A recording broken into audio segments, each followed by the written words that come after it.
What's going on, sports fans, and welcome to another episode of Insights from the Locker Room. I'm your host, Derek Bone Crusher Dennis, here along with my co-host, Tyler Moose Johnstone. Thank you so much for listening. Thank you for tuning in to another episode of our podcast. Real quick, we want to take the time to shout out company Caffeine and Kilos. We're wearing their shirts right now if you're watching the YouTube. They're a great company. We reached out to them. They're supporting the podcast, and just thanks a lot, guys. If you want to check them out, they're a lifestyle brand. They support a ton of weightlifters, CrossFit people, athletes from around the world, and their apparel's great. Oh, these shirts feel amazing. I know. They fit in all the right spots. You know what I mean? They show the guns. It does. It feels nice to get to hide the tummy and accentuate the biceps. Exactly, man. Get the guns out. And also, they make a crazy cup of coffee. Their PR blend. I had it yesterday morning before our workout. I had like 3/4 of like a kind of bigger cup. Yeah. And I was jittery. It was great. That's their whole thing, just get a little caffeinated and get in the weight room and just grind it out. Hey. Get hyped up and grind. Sometimes it's like Ultimate Warrior says, Sometimes you just got to get a little fucking raw. Get fucking intense and angry. Well, there it is, people. If you like weightlifting and you like coffee, get you some caffeine and kilos. There you go. Well, we appreciate it. And so after that, Derek brings us to our first topic of this week. It's been a big week in the CFL. It's been a very big week in the CFL. What do we got?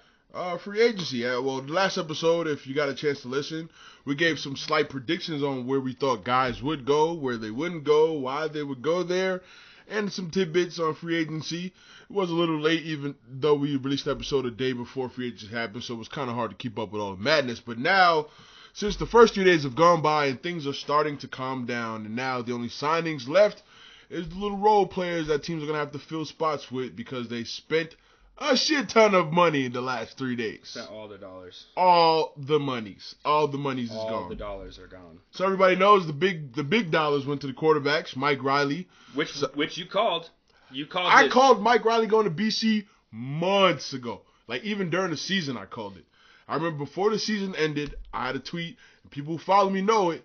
I said, BC is about to give Mike Riley all the dollars. And what did they do? They gave Mike Riley all the dollars. Goodness gracious. All the dollars. I called this like 5 months ago.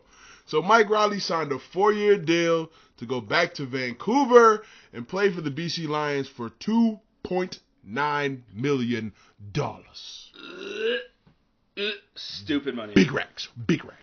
So what is that a season then? Like 700? That's about 700 a 725, season. Yeah. Depending on I don't know how they broke up the contract, how they structured it. Don't know what his bonuses are going to be. Yeah, don't know what the bonuses is, but no, it's hard money. And essentially, if you know CFL contracts, hard money is the money that you will get at some point down the line, barring that you don't get cut or hurt or whatever else reasons, released, traded, yada yada yada yada.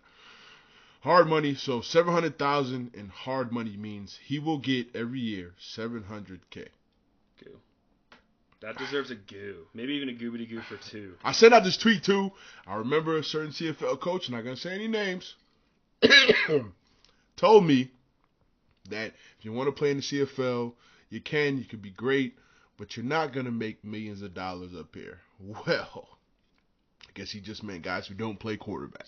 For real. Because so after the quarterbacks are done, so because your boy Bo-Levi, we were wrong on this. Bo. We were wrong on Bo. Yeah, Bo got well, paid. Actually, you know what? That's because we didn't expect Bo to get paid in Calgary. And Calgary put up dollars. But actually, everything that I did say was very true. I did say Toronto. I see him going to Toronto because Toronto's going to offer him the house. And apparently word on the street is Toronto offered him somewhere around $850 to $900K a season. Sir. What? A season. Toronto was willing to put the entire house on Bo-Levi Mitchell. Like I said last episode, they were ready to put the bow on top of the nice shiny car. They were, you're right. They were very ready to. So he wants the championship. So. He decided to stay in Calgary just because he felt comfortable with the winning culture. That's a real Tom Brady move. Felt comfortable with the pieces. And I think also he used the fact that Toronto and SAS, which was reported both of them made very substantial offers to him to come. Yeah. So he was going to make more than Mike. Like I said, he's probably going to make more than Mike. Yeah. He was going to make more than Mike. he kind of pushed Calgary to their limits, and then once he got Calgary to their limits, it got honestly, I know, at least from reports, reading, I haven't talking to Bo, but from what I hear about how the contract was structured, it's pretty nice. It's not too bad. In Calgary? It's not too bad. It starts off low, but as the years go on, it just keeps going up and going up and going up. So it's not really a bad contract at all. He kind of pushed Calgary to the limits. He got Huff to open his wallet and spend some bread that he normally doesn't like to spend. Well, he did it begrudgingly after he saw what the offers were when he went to Sask and Beach. Yeah, he left a lot of money on the table still, though. Oh, absolutely. Left a ton of money on the table. That's close to Mike Riley. Ton of money. No. He would have passed Mike Riley by at least. Oh, if he would have went to Toronto, $500,000or $600,000 easy. Yeah, probably. Yeah, easy. In the same time frame, he would have made an extra year in the same time frame over both of them. So, yeah, Bo got a bag.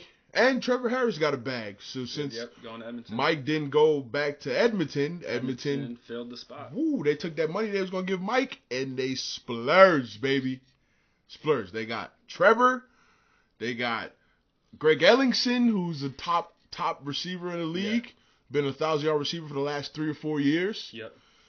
They got Sir Vincent Rogers, they got the protection. The third best left tackle in the CFL. Under the bus, fine. We'll call that under the bus. Sir V's my dog. He's a good dude. They got Sir V, who's a top tackle in the league. They got him. They got some good receivers. Ricky Collins. They made him the highest paid American O-lineman, huh? Yeah, that's the reports are that he's the highest paid American. Sir Vincent, we're talking about. Yeah, Sir Vincent Rogers, the highest paid American tackle in the league. A title that I held 2 years ago, and it's not great with all the targets that come on your back when people give you that title. But and I digress. They got 3 good linebackers as well for their defense. They got Larry Dean, middle linebacker from Hamilton. They got outside linebacker, Sam linebacker Don Unamba. I don't know how. I'm sorry, Don, you're my dog. I don't know how to say your last name. I don't know if it's Unamba or Unamba, but Don. That's super racist of you not to know. How? What? I'm kidding. Don was a CFL All-Star at Sam linebacker. They got Don. I don't know how. I probably got a nice pay raise from what he was making. They also got the other. Who's the other linebacker they signed? Oh, I'm drawing blanks right now. Damn. Sorry. It was Larry. It was Don. Oh, Jovan Santos Knox from Winnipeg, who was the will linebacker for the Winnipeg Blue Bombers, number 45. Mm-hmm. They got him as well. So they got 3 starting linebackers who are pretty good players in this league. They got the third best quarterback according to everybody's standards. They signed Trevor, I think, for around $550,000 a year. Goo and a half. That's pretty good money. That's not good to give for 2. But and I think it's about $100,000 more than he was making in Ottawa. They got him. They got Sir V, who's gotten bank, and if he's the highest paid American tackle in the league, that means he's making a nice chunk of change. From what I hear, Ellingson is up there as well in the low to mid 200 range in salary. So they splurged. I think they probably spent about 40% of their salary cap in free agency in the first day or 2. That's so active. That their upstairs room, their war room must have been just a grind. Well, Brock did say if Mike didn't come back, I have a plan B ready. That is and true. Boy, was that plan B some splashing. He had the money because he said if Mike couldn't throw the big rock, so he started throwing the nice. Exactly, because you know he had a lot of money to spend for a quarterback. Because what he said about Mike Riley was, if Mike Riley leaves, it's not going to be because we didn't offer him enough money. Like they were stating that they would not be outbid. So even if Toronto did offer him, like, let's say $900 a season, and he wanted to stay in Edmonton, they would have offered him more, according to the GM there. Hands down. Yeah, so they had some bread to throw. They had some bread to throw, apparently. Now, a lot of this has brought some speculation into the fact that. Also, congrats to you 3 quarterbacks. You know what I mean? Get your money. Not even just quarterbacks. Congrats. All the guys who signed in the first 2 days. I think the average salary for everybody was about $220,000 from all the reports that were coming out. Congratulations, so guys, go get your money. Congratulations on getting the bag. Save it for a rainy day. Don't buy a car, please. I appreciate all you guys, especially Sir V, for driving up the market for left tackles. Yes, thank you, sir. Thank you, brother. You're a good guy. You're a great guy for that. Great guy, Sir V. I wish we could take fine money out and be like, we got a great guy. D fine right there. D fine. Appreciate your help with that. Again, there were other big signings. There was Mike, for Sask, Michael Johnson, William Powell both went to Sask. Yes. So they got, those were the two, I would say, according to flagship. reports. Yeah. Sask made Micah the highest paid defensive player in the league. So that's a pretty penny right there. Yeah, it is. And so they got the two biggest signings, I think, from what I saw, was Micah Johnson and William Powell. Yeah, that's pretty much it. And they signed Zach Caleros to be their starting quarterback. Oh yeah, there you go. So. What do you think what do you think about that roster now with, they just installed a really, really good piece on their D-line and the best running back from last season as their new running back? You think it's going to be enough to make them a little better of a contender this year? Because they had a rough one last year. Listen, they're all great. The players that they signed in free agency, they're great players. They're good players. William Powell would have been the rushing leader last year had he would have played the last He would have had games. the rushing title had he played no problem. He lost it by 30 yards and he had 2 games that he didn't play because he was held out. Yeah. Yeah. And Micah is probably the most dominant defensive lineman in the game right now. Yeah, he is in Canada. Yeah, he is. You can't really ignore it. You gotta call call a spade a spade, man. Yeah, I wish I had more players to compare him against, but I was practicing in no pads, and he was one of the only guys I went against. So he was obviously better than the other D tackles that were at Calgary. Yeah. But when I played him, it was real. It was Micah is he's very energetic. He's very active. He's very passionate about the game. So when he steps in between the lines, he's a whole different beast, whole different animal. He takes playing the game of football very personal. So good for him. And I know from when I left to go to SAS, me and him did get into some rifts and some battles on the field, and some of it did trickle to off the field just because it's an emotional game. It's an emotional game. It's an emotional game. That's what people don't understand. Reconciled. Everything's all good. Micah, congratulations to you, my brother, for being the highest paid defensive player in the league. You deserve it. You've been a dog. As a D tackle, if you have 14 sacks, that's pretty hard to ignore. Yeah, exactly. It's hard to ignore it, and the fact that other teams had more sacks than defensive ends. Yeah, and when you prepare for a team, he's getting double teamed. Exactly. And when you prepare for a team every week, you always get the printout of the team. You know what I mean? You get their tendencies, you get their blitz percentages, and part of that packet you talk about specific personnel individuals. Well, you only have so long to prepare, so they really just want to highlight the best players on the team. Yeah. And you'd be hard pressed to tell me that not every team, when they're preparing for Calgary, on that highlight, Micah's number one on the list. Micah's number one on the list. He's number one on the every list. Single week. Every time he gets played. I've literally watched teams will slide to him all the time. They'll double team him. Doesn't matter. Nope. Sometimes they mess up or they fuck up and they put him 1-on-1, and whenever you've seen him 1-on-1, literally unless nasty. Exactly. Unless he was playing us and going against me 1-on-1, it's a guaranteed loss. Wow. Hey, Mike. Don't hurt him next year, all right? You heard it here first. He doesn't know any better, Micah. Don't hurt him next year, all right? Hey, it's not about hurting. It's about friendly competition. Hey, listen. You heard it here first, Micah. I'm telling you right now, when he hears that, price tag on your head there. That's all right. That's why we have this podcast. You know what I mean? It's fun. Cause we can talk about guys like that and stuff. And I respect him as a player, and I think he's the best defensive player in our league. Don't backtrack now. That's not backtracking. Don't backtrack now. He's the best defensive player in our league, and I think I'm such a dog that I'm gonna be able to beat the best defensive player in our league. I'll say it. All right. I'll say it. I don't mind saying more it. Power to you, brother. More power to you. More power to you. Would you not say the same thing? Would I say the same thing about who? Do you think you can beat Michael 1-on-1 more times than not? I have already, so there you go. It's on film, so I don't really have to say it. I respect that though. It's on film, so even if I say it, it's not like I can't. It's on film. I'll put it on film. What I have on film is pretty good. I think I won more. Yours is different. It's not on film. It is on film for one game. For we're not talking about run blocking. We're talking about pass block. I played guard and I had to one-on-one pass pro against him. It's a different animal. I had to pass block him on a couple twists, I think, that game. That's about it. That's different, though. Yeah, he was always the looper. So, twists are different. It's fine. The ball was always But good. I feel you. Yeah. But, yes, Micah got his bag. Congratulations to him. SAS now, again, because they lost Willie Jefferson, who went to the rival Winnipeg Blue Bombers. Good. Ooh. That's a good sign. SAS fans are butthurt over that one. Who are they butthurt at? They're butthurt at Willie. Why are they butthurt at him? Because he left and he went to the rivals. The rivals was willing to pay him the bread. You can't be. All right, well then you be mad at the. Don't be Now, mad at the player. now be you mad got at the management. now you guys are gonna get what he gave Winnipeg last year in the Banjo Bowl, and you know what I'm saying. Now you're gonna get that. Now it's on. That's something I don't understand either, though. It's like, yo. Oh, fans always get mad at players. Don't get mad at the player for leaving. Get mad at the upstairs for not valuing the player the same way that you do as a fan. Always.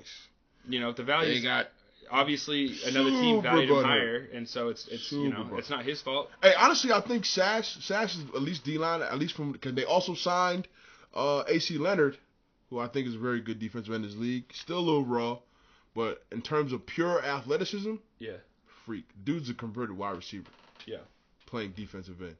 So he's fast as hell off the line. You give him any get off, he's zooming right around the edge on you. Yeah. I think the biggest thing with A, and I'm really good friends with A, my dog. I wanted him to come to Calgary. I'm kind of sad he did it. But I think the biggest thing with him is just learning the ins and outs of playing D-line because he's only been doing it for about 3, maybe 4 years. Mm-hmm. So he's still very raw in the D-line game. So him learning moves and stuff like that is like sky's the limit. I've told him to his face, if he ever learned how to pass rush smart, like a Charleston Hughes or something, he'll probably be the best defensive end in the league because he's just retarded athletic. Yeah, he's got to figure it out. The football. He just got to figure out the football technique, the football wise stuff. Exactly. He figures that out. Dude's a savage.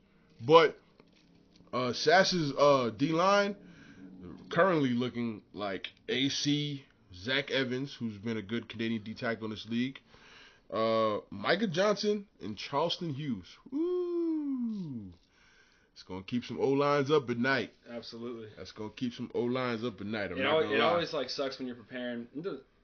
When you're preparing and you have, if there's like one star, then it's like great. Now you can really focus the breakdown on him if you don't already have your dossier. Charleston and Micah playing on the same side alone. You got 2 or 3, savage. Then it becomes a headache. You know what I mean? And especially with all the rotating guys doing the CFL and all the twist games that get thrown. You're going to have to block all those guys. It's not like, this isn't like one of those sports where you can be like, all right, that's the guy I have. Yeah. It doesn't work like that. No, it doesn't work like that. And because what people don't know is when you go blitzes, twist games, games. Yeah. When you go up to the line of scrimmage as an O lineman, you don't have a man, you have an assignment. Yes. And now that assignment can change personnel. And you have blocking rules according to scheme. Exactly. So like you have to prepare for everybody to some degree. Yeah. But it's nice to be able to focus on their one star. But that's really good. But I think also, again, going back to Willie going to Winnipeg has pretty decent defense. They have apparently the best middle linebacker in the game in Adam Big Hill. I'm a little biased on that. I don't really feel like he is. Under the bus. I'm throwing him clean under the bus. I got beef with Big Hill, so I really don't give 2 flying fucks. All right? Oh, goodness. You heard it here first. All right? I got beef with him. And that stays between us. I'm not gonna highlight it, but again, apparently to everybody he's the best middle linebacker in the game. I don't really feel that way, but he's paid like it. Willie's paid as top defensive end in the league. They did lose their middle safe. They did lose their best DB or safety Canadian Taylor Loeffler, who's gone to your team, the Montreal Alouettes. Yeah. I'm sorry. Yeah. So that's a nice pickup for your team. I was gonna ask you how you think he is. That's a nice pickup for your team. He's a good player. Yeah. He's a Canadian DB. Everybody knows Canadian DBs aren't. They're not. You use American spots for DB position normally. Normally, but most of the time they like to put Canadians at safety because you can hide them there. Yeah. It's pretty simple. And but he's a hard hitter. He's known as a hard hitter. I know at least on our team and in our room and when we talk about certain players, man, if you could sit in on Calgary's O-line meetings and listen to our O-line coach talk about some guys, woo-hoo, Del Money, hey, you think I'm the bone crusher never scared? Del Money ain't scared of nobody. It would be interesting to be in that room. Every O-lineman is a little different. Every coach is different. Filthy. But he's a good player, though. Yeah. I mean, at least stat-wise, he's a 3-time All-Star. You know what I'm saying? It's hard to deny. You know, they say men lie, women lie, numbers don't. You know what I'm saying? So he's a good player. I think that's a good pickup for your defense. You know who else I think for our defense that we picked up I think is going to be really good? And he's had some success in the CFL. and I'm not even I'm like 99% sure we signed him just because I saw it on an article, but then I haven't really seen it since. But Boseko Lacombo. Oh yeah. You did sign him. Yeah. So I'm a he's little not biased. bad. I'm He's a an little athlete. biased. He's Yeah. an athlete. Oh, you went to Oregon. Oregon. So he was my old teammate. So I'm a little biased. But I've gone against that guy hundreds and hundreds of times in practices.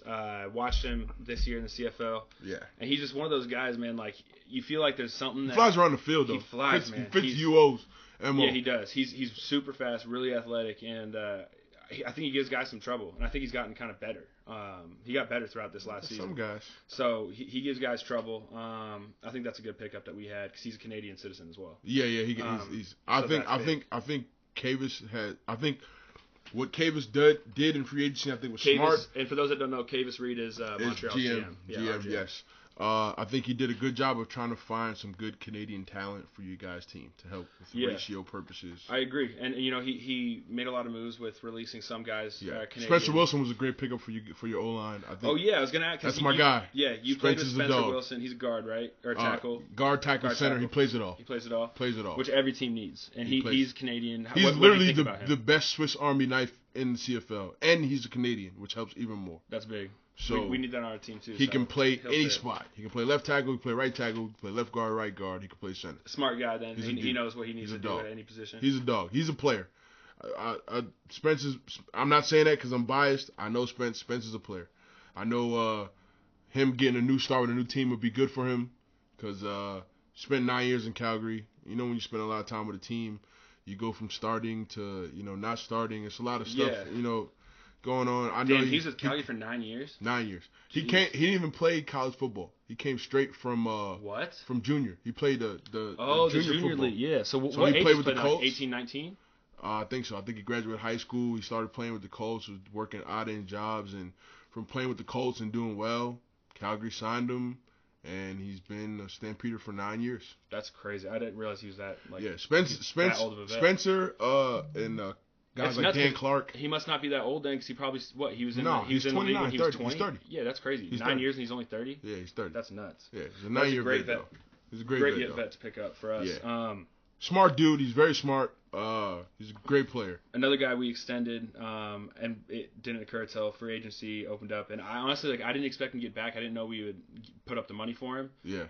But we need him because we need that star wide receiver. Oh, BJ Cunningham. My dog. BJ Cunningham. BJ Cunningham. That's my dog. I was really bummed out during season because I really didn't think that he would be coming back. I was hoping he came to Calgary. I'm not gonna lie. Yeah, I thought he sure would go somewhere else. Just basically because we'd always joke around, and he was hurt all last year. So him and I spent every single day working out together, all year. So we got to know each other really well, and I really didn't think he was, and not because he was saying he wasn't gonna come back. BJ has the records. He's has the most yards and receptions in Michigan State history. Exactly. No, this guy is a dog. He's a dog. He's a ball hog, and that's what I wasn't sure about because Cavis, what he wants to do in Montreal, I think, is just establish he wants to reestablish the culture to get back to that dog mentality. So he's trying to sign guys that he thinks are dogs. BJ Cunningham, I think, is that dog, and he fits the mold that Cavis is trying to build in Montreal. Yeah, BJ's a dog. I think he's a ball hog. I think, and you gotta pay attention too. You guys had a 1,000-yard receiving season, and he's never had a stable starting quarterback. Yeah, ever. He's played with different quarterbacks pretty much the entire time he's been in Montreal, and guys who have struggled, and he's still a 1,000-yard receiver. Exactly. So the dude's a baller, straight baller. That is a good pickup for y'all. Also, you guys picked up Jeremiah Johnson, running back. I think he's really good. And I was talking about him before we started this podcast today, because we have a really good running back already, Will Stanback, and he's the man. He's gonna be a dog. So, but you said their playing styles are completely different. New York, stand up, baby. Yeah. So you think they're gonna be good to play off each other? You think one's just gonna be? I think it'll be a good 1-2 punch. I think honestly, in the way CFL is going right now, and the structure of how teams are going, I think having a good 1-2 punch is very big right now for any team to be successful, for any team to have a good offense. I mean, everybody knows CFL is a passing league, so quarterbacks why did quarterbacks are paid the big dollars? Because you're going to throw the ball about 60, 70, 80% of the game plan. But the times you do get runs, it's nice to have a guy who could give you one guy who could give you 10 to 15 solid runs, two guys who could probably split them up If you go anywhere from 15 to 20 runs a game, give them both, try to give them at least a good number of handoffs. Yeah. Or if they have two different skill sets, like I think Stanback and Jeremiah does, that they're two different types of runners. Yeah. You can help structure your offense in a certain way where certain plays could go to this guy and certain plays could go to this guy. So as long as it fits your philosophy, whatever what you think, because teams can have a lot of success with that kind of mentality. Having kind of guys that fit a certain. We've had success with it. I mean, in Calgary, so it works, man. We got two really good backs, two different types. Don is a north and south runner.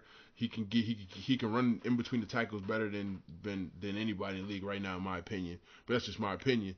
And we got Terry Williams, who's like that fast scat back, kind of like how Philly uses Darren Sproles type, speed. Yeah, Put him in space. Like D'Anthony Thomas exactly like D'Anthony Thomas with the Redskins. Yeah. Same thing. Like you throw him in like very specific themes. Put him in, get him in space and let him do his thing. He's 140 pounds, but he can get up to his top speed in 3 yards. Yes. So easy. Yeah, it's crazy. So when you got guys like that in your team, it helps with the scheme and schematics and trying to figure out ways to just put guys in positions to make plays, pretty much. So that's Montreal. That's like Montreal. Who we that's Montreal. What do you think about like Ottawa? Because I know Ottawa. People are pissed at Ottawa. They got rid of their star running back. They lost everybody.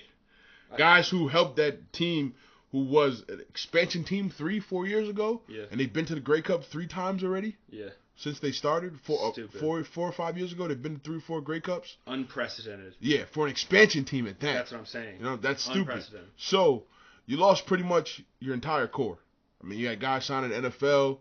You had the vets who everybody know. And I think the biggest theme with Ottawa and their players leaving was that guys felt like they weren't getting the same amount of respect from the GM and the team, that they decided to go other places because they felt like the place that they've called home for the last couple of seasons of 4 or 5 years, that they just felt like they wasn't getting the same amount of respect from the front office. So I mean, that happens. It happens a lot.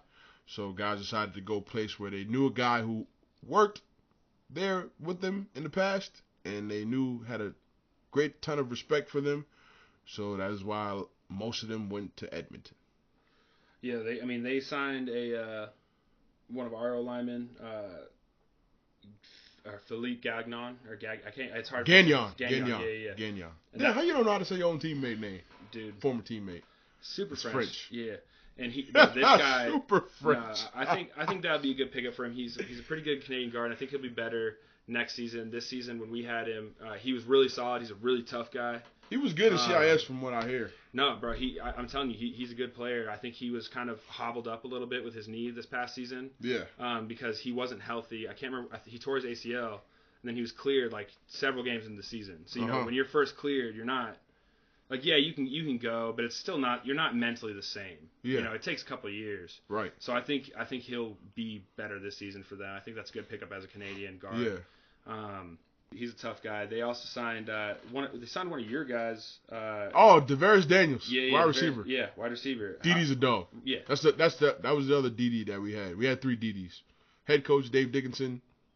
That receiver DD DeVaris Daniels, and then your boy here, Big Bone, Derek Dennis. Another D. Yeah. What about they also signed another one of your guys, Troy Stoudemire? Troy went to Ottawa, yeah. Yeah. Yeah. Oh, you talking about, man, I'm tripping. I thought we was talking about Edmonton. Oh, no, I'm Ottawa. sorry. Yeah. DeVaris went to Edmonton. Yeah, DeVaris. I misspoke. My That's bad. Okay. No, I'm talking about Troy Stoudemire. My bad. Troy Stoudemire. Troy's a good. Sorry, I had to look it up for those wondering. Troy's a good DB.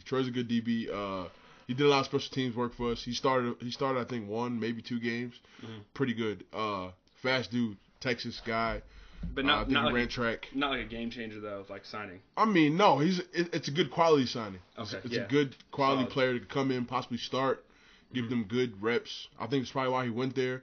I think he was probably looking for opportunity to start full time. Yeah. And he may not have probably had that in Calgary because we have a lot of young guys who are pretty good. And I think with Calgary, I think the biggest thing for the last 2 years, the theme is youth is key. So I think, and it's cheaper too. And we all know how he has to kind of hold the money tight to the pocket now that he paid Big Bo Bands. Yeah. Speaking of Ottawa and the moves that Ottawa made this offseason, joining us now we have wide receiver Caleb Holly formerly of the Saskatchewan Roughriders, now Yes, sir. and newly minted Ottawa Red Black. Caleb, what's going on, my brother? What's up, bro? How you doing? So, Caleb, walk me through your thought process heading into free agency. This is your first time being a free agent in the CFL. What was your thought process in talking to teams, and what was the conversations you and your agent were having? Well, to start, man, I ain't gonna lie, I was nervous. Like this, like you said, it's my first time being a free agent, and my mind's all over the place. I didn't know if teams gonna call, you know what I'm saying, or who wanted me and stuff like that. So, but it was just I just sat back and watched things shake up and stuff, you know, especially with Edmonton. They went out to everybody. So and then They definitely did. yeah. So then I seen that like some of the receivers started going off the board. Then I see my dog Ricky, you know, what I'm saying, signed with Edmonton. So it was just I ain't gonna lie, I was nervous at first, and then my agent called me and he was just like, we're gonna find the best fit for you. So and I think Ottawa is a great place for me. Yeah, so you think is that what went into it? Because we were talking about, you know, there's a lot of guys that, you know, they go into free agency with a bunch of different ideas in mind of what they need to happen for them. So like, what was it about Ottawa that made you pick Ottawa? Was it literally, if it was the money, that's fine, that's respectable. If it was the money, So what was it for you? Honestly, like I said, it's the best fit for me. You know what I'm saying? Like just I've been in Saskatchewan 3 years, and honestly, numbers don't lie, man. So and I can't sugarcoat it, but it just Keep it real. Keep it real. Insights from the locker room. That's what this podcast is about. It's about players being able to come on here and keep it funky. Ain't nobody gonna ridicule you. You tell it how it is, bro. I just feel like I wasn't getting utilized to my potential. Like there's a lot I can do. There's a lot. That's you feel me? And I mean, I wanted to do a lot more, but also not to. I mean, I did get hurt, you know what I'm saying, but it wasn't big injuries. It's like little ticky tack injuries. I mean, that also held me back. So other than that, though, that's what it was. And I feel like just going to Ottawa, everything's gonna change. I feel good about it. I'm excited. Can't wait to go. And I'm just looking forward to it.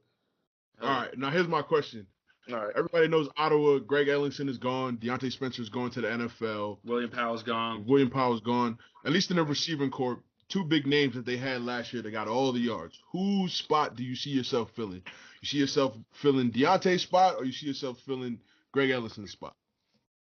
Sure, I ain't gonna lie to you. I'm gonna say both, cause I love that. That's what I love that. Both. Like I said, Deontay, you know, he was known as this, you know, quickness, fast, you know, speed. And I feel like I got great speed. And Ellington, he was just making plays, and I make plays, man. I'm a playmaker. So, and I just feel like I can really just bring both, like, those two guys together and just, you know what I'm saying, just go out there and do my job. Yeah, I like that. So what's it like when you are a free agent? You know, I never gone through free agency. I've always been a rookie, I swear, between the NFL and the CFL. So I've never gone through free agency. So like, what is it like when you're waiting, kind of waiting for those calls? You're seeing the other guys get paid or, you know, getting signed. You know, like your day to day, like what do you think about? You know what I mean? Like, is that a stressful thing or what's it like? And Derek, you've been there too, so you talk on it too. All right, so I know what you're trying to get at. So listen, when you enter free agency, you have a thought in your mind about your value, your worth as a player. Exactly. Yeah, that's what I was trying to say. So when teams were calling you outside of Ottawa, were there any other teams that you felt like were giving you that value factor in terms of dollars, or that they knew what type of player and your capabilities? Like, were there any other teams that were calling you outside of Ottawa that you felt like you would have been a good fit for? BC. Damn, BC and Edmonton was trying to get everybody. Man, they were. Yeah, BC. I'm pretty sure you know the receiver coach, Coach Howe, and yeah. I played with them too, and they're good coaches, and it would have been great playing for them again, especially J-Jack. He's a freaking mastermind at that offense. So the offense. So it would have been great playing for him. And Toronto, I guess they wasn't really feeling the price that I wanted, but I mean, it is what it is. Hey man, listen, when you're as a free agency, it's all about getting your coin. As a football player, you know what I'm saying? It's very, very small times you get to maximize your value. So you felt like you got the value that you wanted, and somebody came to meet it, then hey, more power to you, my brother, man. Exactly. Congratulations again on signing to Ottawa. Appreciate it, brother. You, my dog. We spent time in SAS. I know the type of player you are. I know you're gonna go out there and tear it up, my dog. So I can't wait to see you on the field this year. Excited, man. Appreciate you coming on the podcast real quick and letting the people know your situation and giving us some insights, man, into what your world was like the last couple of days. Oh, no problem, man. Appreciate y'all, man. Thank you. No doubt, my brother. Be good, man.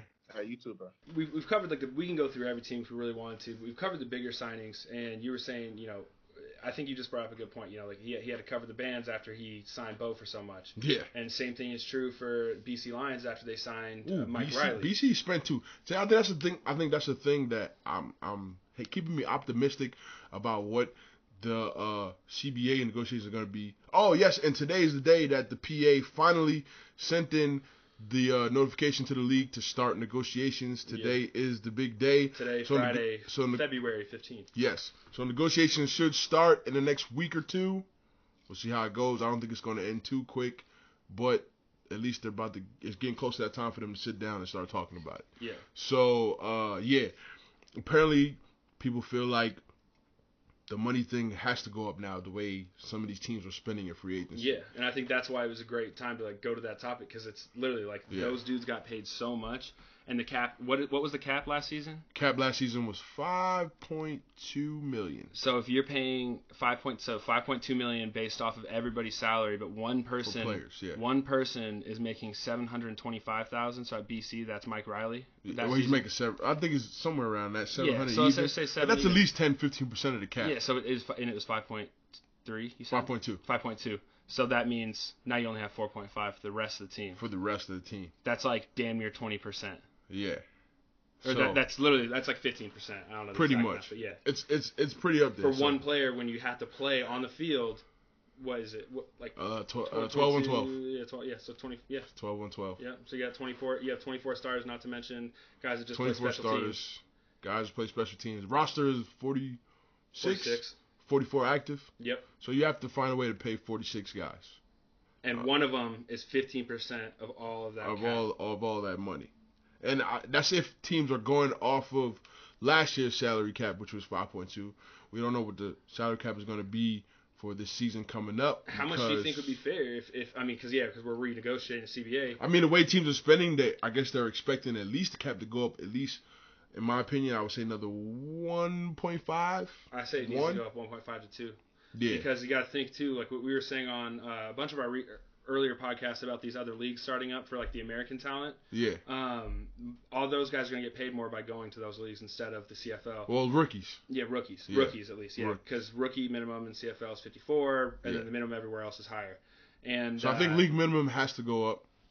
It probably will go up. Yeah. So like I don't know how high, but it's going to go up. Yeah. So seeing that, so the league minimum has to go up per player. So that means that you have at least 10 guys on your roster that are rookies at least. I don't even know the actual number. Let's say 10. More. Might be more.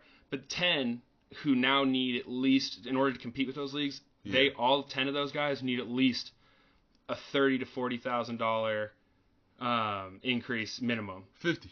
Right. Well, 50 really, but I'm including like the fact they're going to get bonuses too. Listen. But like if at it least goes 50, how the Canadian dollar is compared to the American dollar right now, go 50. The base minimum has to be at least $100K. Yeah.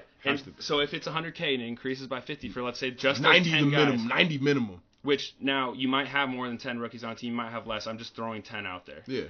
So if it was 10, that's about $1 million right there. Exactly. That's $500,000 right there just between those 10 rookies whose base salary went up. Yeah. So that's literally 33% of what we said we needed, and then you got to understand that the rest of the guys need bigger signings too. Yeah. So like that, it literally has to be like the cap needs to be increased like a good $2 million. Shit, Toronto gave Darrell Walker $275. I'm not saying it's realistic for the CFL to do that. I don't know if they have the money to do that, but I'm saying they have the money. That's what needs to happen. It's like I said, because I read it on Twitter. Here it comes. These ownership groups for a lot of these teams are the same ownership groups that are owning NHL teams, owning the MLB teams, so they have the money. NBA teams, and those guys get paid in American currency. And then we're talking big millions in American currency. So if you translate that to Canadian, they have the money. Yep. The money's there. Like that's why Toronto was able to offer Bo so much money, and they're paying a receiver damn near almost $300,000. Yeah. It's because the management group who owns the Raptors, owns the Blue Jays. I think they own the Maple Leafs. I'm not sure. Yeah. But even if they do own, I don't even know. I think it's the Blue Jays they may not own, but they might be on their way to. They own. If you own the Almost all Raptors of and the them, Maple Leafs, at You got least bread. that's bread. Now, so what I think is NBA happening, salaries are guaranteed. Yeah. So what I think's happening though is they don't like think they have money for the CFL because they don't see that profit margin coming back. But that's what it because of is. CFL numbers, but they don't understand. Only way you're gonna get it is if you spend money. If you spend it. That's what they don't understand. If you have to put the money, and this is the type of league, and in the atmosphere right now with these new recruits coming in, being paid more otherwhere, you have to put the money out now in order to continue getting any profit. Yeah. You might take a couple of seasons where you spent more than you got. Yeah, you might take a couple seasons, but with a more competitive league, that means more viewers are going to watch. It makes sense though, because BC's GM Ed Hervey, he said it. He put it out there in the media that he thinks that guys disclosing these salary amounts for us, it brings some type of legitimacy to fans who don't really know about the CFL to see like, oh, well, these guys are making good money, so it must be a good brand of football. Yeah. His philosophy was, if we telling people that these guys are making this amount of money or more money, then it's going to make people want to watch the CFL, because then it brings legitimacy to it, because most people think that guys in CFL are making peanuts. They're making $20,000 or they're making $500 a game, like it's arena. You know how you view arena football. You know, when you play indoor football, those IFL teams, it's hard to go watch those teams because you know those guys are making $200 a week. Yeah. That ain't shit Not to shit. play pro football. Yeah. You know what I'm saying? And those guys are playing still 20, 25, 26 games in a season. You know what I'm saying? When people, you hear that, you're like, all right, well, these dudes are only making $200 a week, so they must not have good players, because no good player is going to take $200 a week to play football. You know what I'm saying? No player obviously is going to take $200 a week to play football in a country they're not from. Yeah. Like, even so, that's what I'm saying. Yeah. But that's the thing, though. That's what practice squad guys get in Canada. They get $500 a week. Yeah, they don't get a lot. Which is nothing. They get the $500 a week, and then they get their room and board. They get their room and board paid for. Yeah, you know what I'm saying? Yeah. And those guys, the only reason why they do it is because they're just They looking stay at at the team hotel. Yeah, and they're looking at the possibility of just, you know, once I get a chance to play and once I get a chance to ball, then I can make money. Yeah. You know, it's the thought of making more money that's keeping guys doing it. You know what I'm saying? So that's the thing. If you're throwing numbers out there like, oh, so because I remember a reporter wrote, BC, when they printed out that they signed Mike, they put in the article how much money they was paying him. Yeah.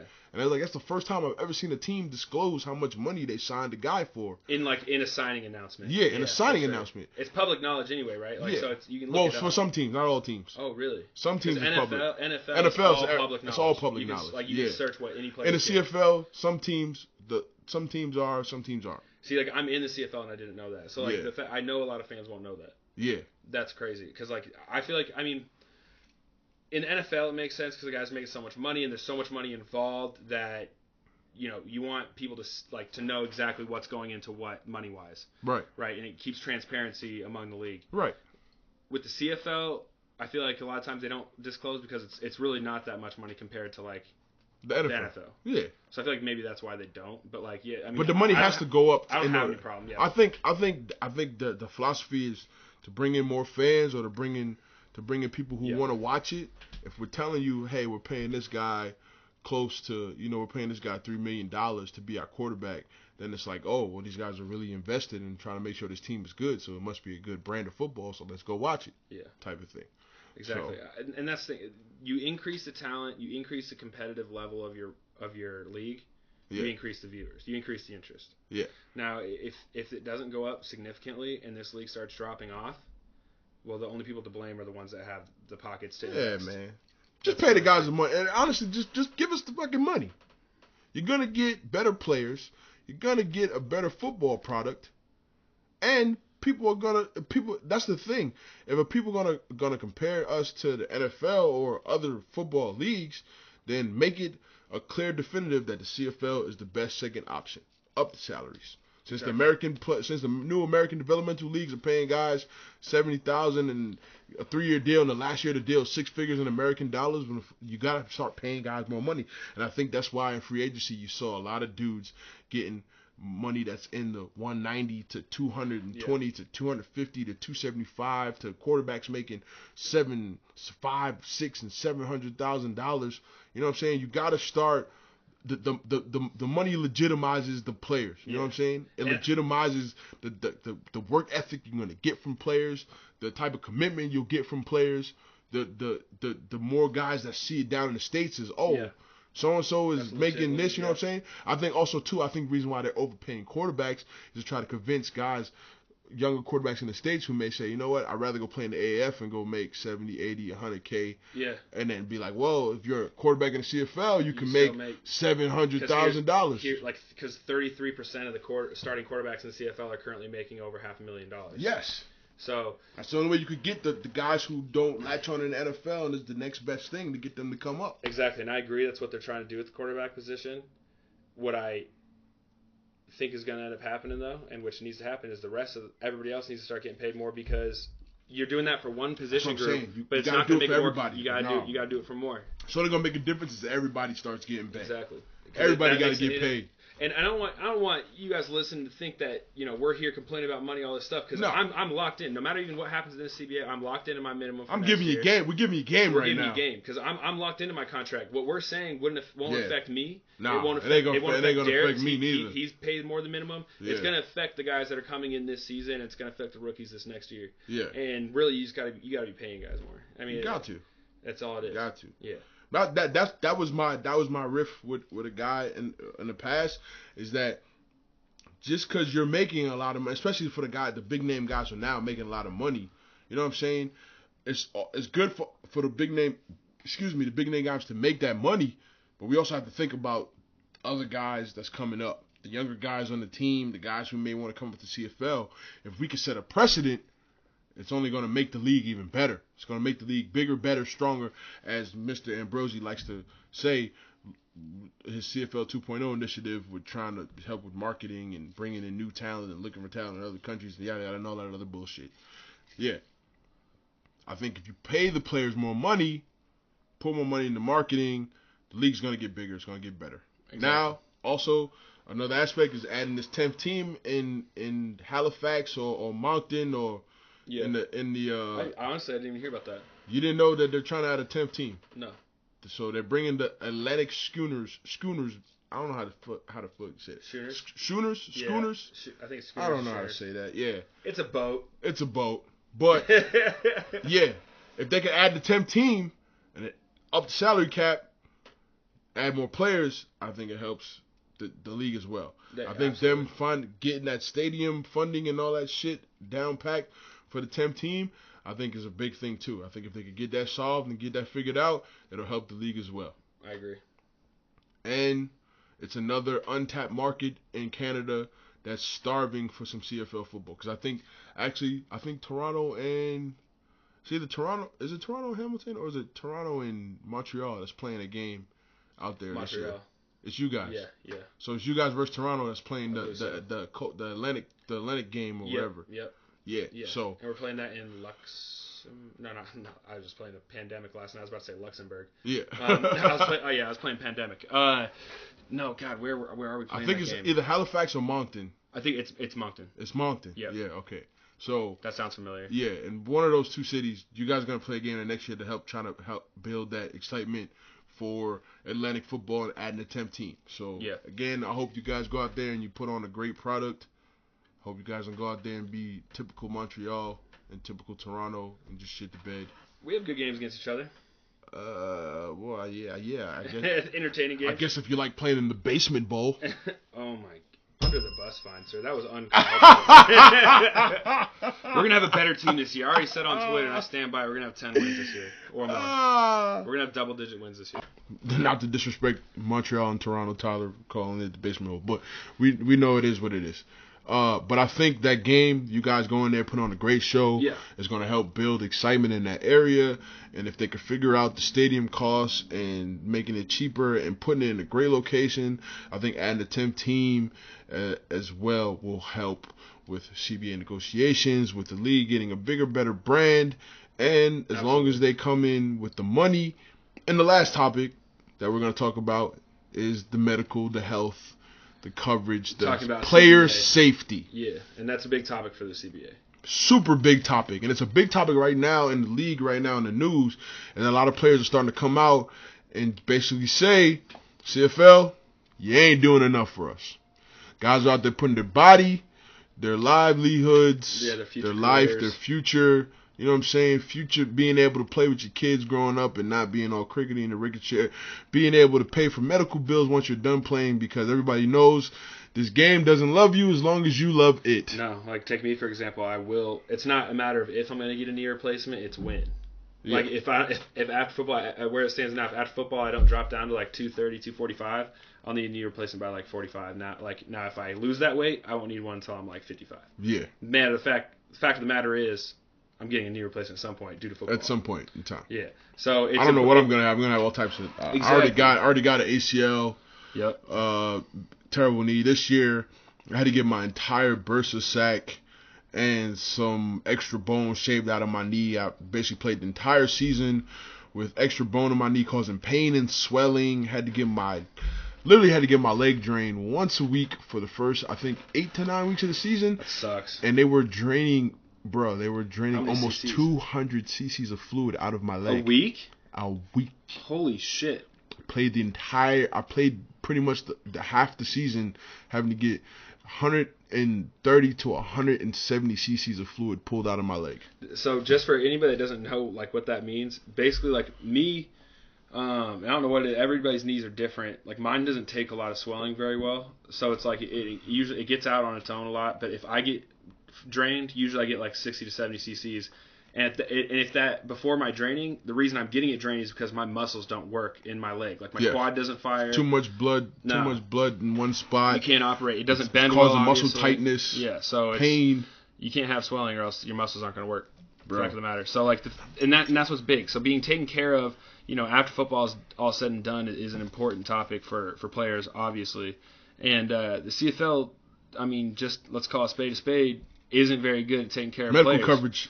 Our medical, especially for us Americans, the Morgan Chappelle, the insurance company that we have, terrible. So, and that's why you're in the league. Now, if you get hurt, we were talking about this on another episode. You're only on the CFL's bill for what, a year max? Yeah. And there's a lot of injuries you can sustain in football. Joint injuries, bone injuries, anything that could have recurring effects for long after a year. Yeah. Especially you got to think about with all the studies coming out about CTE that have lifelong effects and shorter lives, dementia, all these nightmarish diseases that come on later on because of all the hits you're taking. Yeah. But CFL they're not accountable for any of that. They're not taking any of the risk on any of that. Only for 1 year. 1 year. And after that, they wash their hands. They're done with you. And there are certain injuries like that specifically take longer than a year. I know. The big news Achilles takes at least a year. Achilles is at least a year. ACLs are at least a year. Now you break a neck. Much longer. You break a vertebrae. Much longer. Some cracked vertebrae, some slipped disc. So you dislocated joints. Basically, what the CBA, what the players are trying to get out of the CBA is at least like the CFL should take enough risk where it's if a player gets hurt, if you're playing the game, you shouldn't like be bankrupt later on or after you're done playing for the injury you sustained while playing for that team. Yeah. Well, player safety clearly it's a big issue because in 3 years the NFL is gonna. I'm calling it now. The NFL is gonna have a lockout in 2 years. 2 years. 2 years. 2021. There will be an NFL lockout for some of the same similar stuff. Do you think it's gonna be a lockout or do you think it's gonna be a strike? Lockout. So the owners are gonna shut out the players, or the players are gonna strike? Players are gonna strike. Well, same thing. Lockout, strike. They call it the same thing. When the players didn't want to go back to the NBA, they called it a lockout or whatever.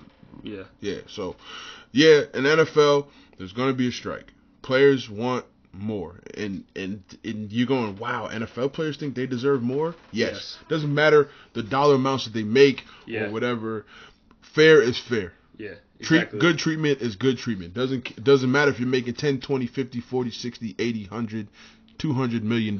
You get injured on the workplace in a construction job. You're taken care of better than if you're getting injured on the We don't even have workers' comp in Canada. No. None. We don't get workers' comp. And we're working. Don't care if you think it's fun, a game, child's game. It's a job. We're still working. It's a job. We don't get workers' comp. No. Yes. It's a stressful job. Very stressful job. And injury is pretty much 90% likely. Yeah, at some point. At some point, you're going to get injured. I get so jealous, and it's just like pure jealousy when I see guys that are in the NFL that have never sustained, like tackles that have never sustained a major knee injury or something like that. Like, I'm happy for them. I don't wish that upon them at all. But they're still going to have issues as they get older. No, but I'm just like, how'd you make it through college and through high school without ever hurting your knee or doing something crazy? Like, there's guys that are like that. Probably more so, I think, it's because they probably weren't playing as hard as they could have. Maybe. Well, actually, no. They say when you don't play hard is when you get hurt. So maybe they were. They were playing super hard, a lot harder than everybody else was. Maybe. Maybe. I mean, I think it's maybe. Like the first time I tore my ACL. Maybe. First time I tore my ACL was because I was playing too hard. I was just being I was being extra. That's why. I think there's a fine line that you have to toe as a player in terms of like injury and what happens to you during the game. You can go hard, but not too hard. You can take it easy, but not too easy. Exactly. Like the play I got hurt, it was like I could have. It wasn't like I would have been taking it easy if I didn't. But if I weren't to have been such an asshole that play. Yeah. And then I would have been playing how I was supposed to play, and I wouldn't have torn my ACL. But I was playing no, I'm gonna embarrass this guy instead of because I was trying to break him mentally. Right. And so I was so worried about being a way bigger man than him that I wasn't even gonna give one step at all, and then my knee just blew out under the pressure. Ooh. So it was nasty. But if I would have played if I would have been a nicer guy that play specifically, I wouldn't have torn ACL. But so there's a line. Yeah, I actually tore my ACL my foot just getting caught. Well, we had turf on our practice field in college, and it wasn't the best turf, but just simply got caught in an awkward position. My foot got caught in the ground and didn't move with the rest of my body, and the knee goes. See, and it happened. It could happen 100 different ways. It really doesn't matter how you play. It could happen to you. I mean, a lot of guys tear their ACL in celebrations. Oh yeah, that's happened a lot. That happened to CFL a lot too. Yeah. I think a receiver played for BC. He tore his ACL, scoring a touchdown, and celebrating, and tore his ACL. Yeah, terrible. And he's only on the CFL's bill for a year. Yeah, I think that's the biggest thing. I think that's why it's becoming a bigger news topic now in the news because CBA negotiations are coming up, and player safety is number one priority. Honestly, I keep it real with you. I'll take player safety over a salary increase. I agree. If I could get my medical covered, if I could get some good coverage that'll cover my family, my child, for guys who have kids or got kids on the way, if that covers you if you don't live in the country. Yes, you know what I'm saying. Coverage for international you got to remember, players. you got a half workforce that doesn't live in Canada. So if you got guys coming up there to give you entertainment, the least you could do is give them some coverage that covers some borders. That's what I'm saying. Because I'm a Canadian citizen, but I live in the States in the off season, right? Yeah. In our coverage, I'm not covered here unless it's an emergency. The only thing I'm covered for is emergency room visits. That's it. I'm not covered for any kind of regular doctor visit. My family isn't covered for regular doctor visit. I'm not covered for prescriptions. No.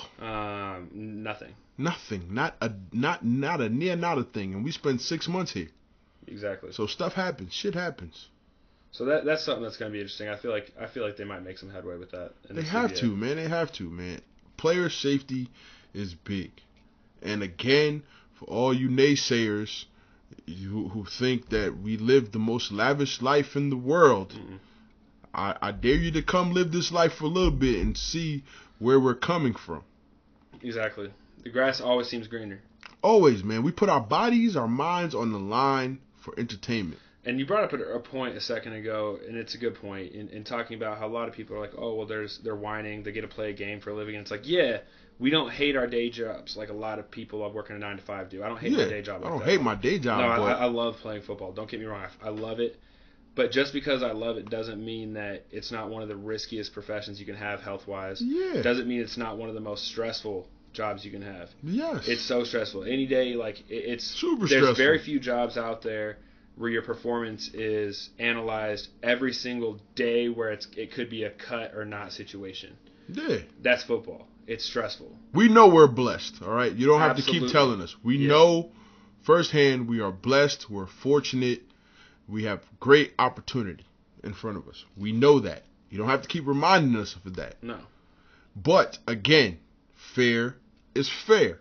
Just because we know we're blessed and we're in a fortunate situation doesn't mean we didn't work our asses off to get here.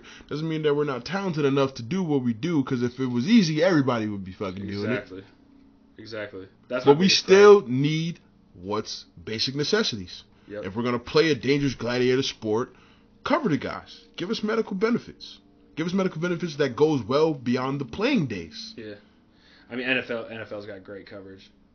According to some former NFL players, well, maybe it's not that great. Maybe I just haven't seen all the situation, but I guess I'm saying that because I went from being on my parents' insurance to like the NFL insurance, and that was better than what my parents were. I was on with my parents, and then I went to no health insurance.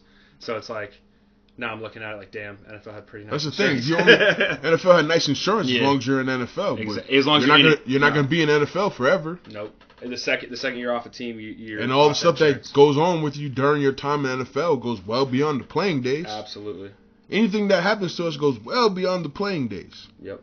Playing days are very small, minute. Your life is much longer. Average career is what, 3 years? 3 years. In both leagues? In both leagues. Yep. In any pro league, yep. Average career is 2 to 3 years. Yep.